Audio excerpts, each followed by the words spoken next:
lakini pia kukuza uchumi wetu. Nasisitiza hili kwa sababu utekelezaji wa Dira ya Maendeleo 2050 unahitaji taasisi zenye uwezo wa kuingia kwenye ushindani wa soko. Tunapoanza kesho utekelezaji wa dira, tunatakiwa kuwa makini kweli kweli. Taasisi zetu ziwe imara kweli kweli.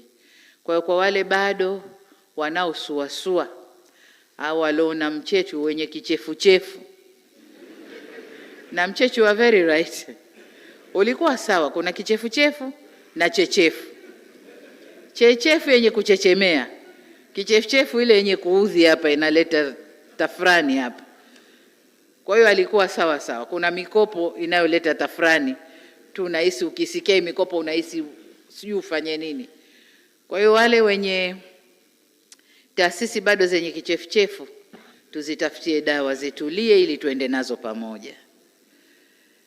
Tunahitaji taasisi zinazotumia teknolojia, zinazopunguza upotevu wa mali, zinazovutia mitaji na kufungua fursa kwa sekta binafsi. Hili nalo muhimu. Tunafanya kazi sio sisi tu. Tufungue fursa kwa sekta binafsi iingie, kwa sababu sekta binafsi ni mshirika wetu mkubwa kwenye maendeleo.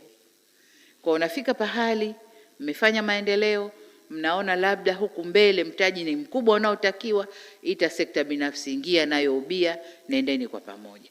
Kwa tufungue fursa kwa sekta binafsi vile vile. Kwa ufupi, hatutaweza kujenga uchumi shindani kwa taasisi zinazofanya kazi kwa mazoea.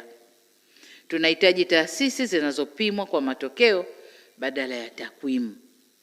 Tuna mtindo wa kuandika ripoti zetu, matakwimu mazito mazito, hayana tafsiri, lakini ukikaa kitako ukizitafsiri takwimu hakuna kilichotokea.